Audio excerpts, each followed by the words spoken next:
예, 민주당 합당 최민희입니다. 질문 드리겠습니다. 군대 언제 가셨습니까?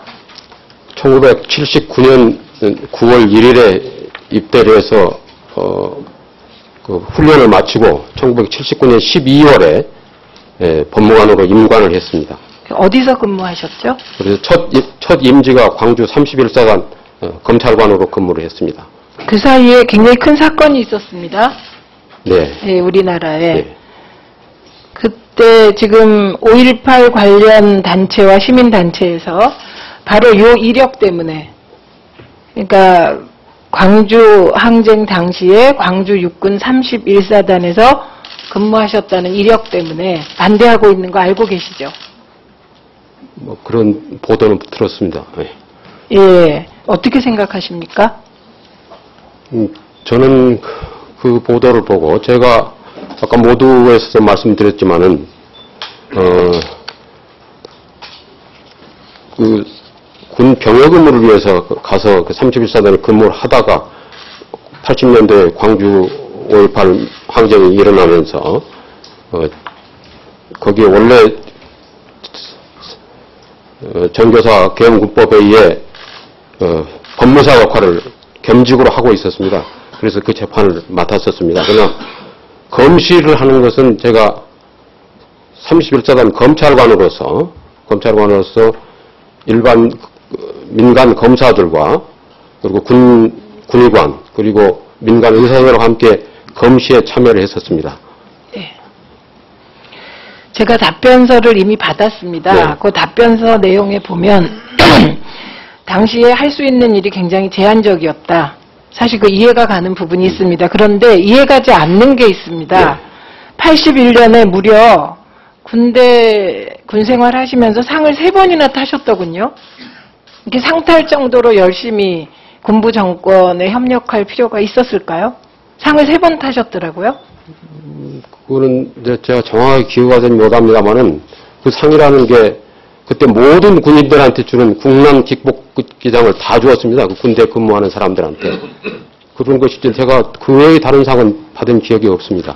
예, 3개의 상을 타셨고요. 그 중에 하나는 무게 있는 상도 있었습니다. 이 부분에 대해서는 파악하시고 오후에 네. 제가 다시 한번 질문 드리도록 하겠습니다. 파악해서 말씀드리겠습니다. 그 인혁당 사건 아시죠? 네. 네. 박근혜 후보가 시선집중에 출연하셔서 인혁당 사건에 대해서 2개의 판결이 있다. 이렇게 이야기했습니다. 2개의 판결 뭔지 아십니까? 뭐 2개의 판결이라는 게 원래 인혁당 사건 판결하고 그 뒤에 재심에 의해서 한 판결 2가지를 네. 말씀하는 것 같습니다. 원래 인혁당 사건 판결은 언제 있었죠? 그건 아마 1978년, 74년 정도입니다. 예, 군부 독재 엄혹한 시절. 그때 여정남 씨는 사형이 집행됐고 유인태 의원을 비롯한 몇 분은 그냥 사형 선고 받았다가 감형됐죠. 네. 예. 또 하나의 판결은 언제 있었는지 아세요? 그거는 2007년도인가요? 예.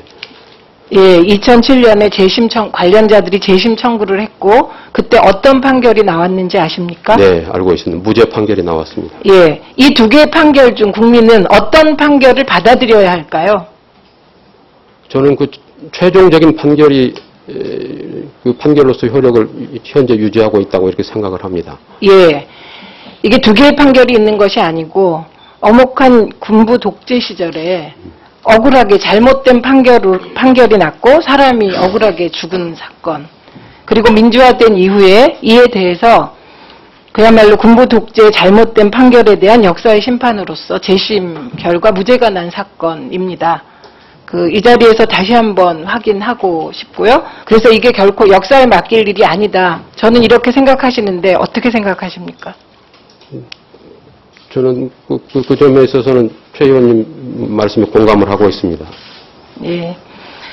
저희 당 유인태 의원 말에 따르면 여정남 씨가 서울에 올라와서 하숙방에서 몇몇 젊은이들이 모여서 시국에 대해서 토론한 게 전부였다.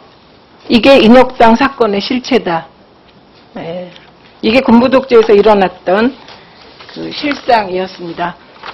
그 홍석현 중앙일보 회장에 대해서 집행유예 선고하신 적 있으시죠? 네. 그때 홍석현 회장이 몇 년 구형 받았는지 아십니까? 아마 6년인가 구형을 받았을 겁니다. 네. 6년. 근데 6년. 예, 되게 저희가 그 3년 정도 구형 받으면 뭐 집행유예 나거나 말거나 이런데 6년 구형에 집행유예 받은 거 이 국민들이 그때 의아하게 생각했거든요. 왜 그러셨습니까? 혹시 홍석현 회장, 중앙일보 회장이고 예를 들면 재벌과 깊은 관련이 있고 그게 판결에 영향을 끼친 건 아닙니까? 전혀 아닙니다. 근데 왜 그러셨어요? 그거는 제가 그 당시에 그 보편적인 양형 기준에 따라서 판결을 했던 것으로 기억이 듭니다. 이 부분도 기억을 잘 못하시는 아니, 기억을 잘 하고 있습니다. 네. 당시에 홍석현 중앙일보 회장은 특정 범죄 가중 처벌 등에 관한 법률 위반, 조세범 처벌법 위반, 특정 경제 범죄 가중 처벌 등에 관한 법률 위반, 배임수재 혐의 이런 혐의로 이게 뭐 엄청난 그 구형을 받은 겁니다. 그런데 지금 후보자가 홍석현 회장에 대해서 집행유예를 선고함으로써 그리고 집행유예만 선고한 게 아니고 조세법 처벌법 위반 등에 관해서 무죄 판결을 내림으로써 당시 솜방망이 선고다 이렇게 해서 논란이 일었던 건 기억하시나요? 저는 제 판결이 선고됐을 때는 그런 논란이 없었던 것으로 생각을 합니다. 있었습니다. 당시 제가 시민단체 활동하면서 비판 성명서도 냈거든요. 있었습니다. 성명서는 저는 못 봤습니다만은 언론 보도에서는 제가 그런 보도를 본 일은 없었습니다.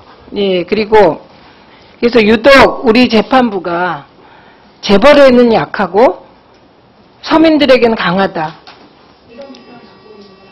한 말씀 올려도 되겠습니까? 네, 말씀하시죠. 예. 그 사건은 그 피고인과 검사가 아마 항소를 했던 것으로 기억이 되는데 항소심에서는 오히려 더 깎였어요, 형이. 예, 그런 것이고 지금 양형 기준으로 제가 요즘 엄격한 양형 기준에 비추어 봐서도 그 사건은 집행유예 사안으로 생각이 듭니다. 현재 양형 기준, 무거워진 양형 기준을 적용한다 하더라도 저는 그렇게 생각을 하고 있습니다.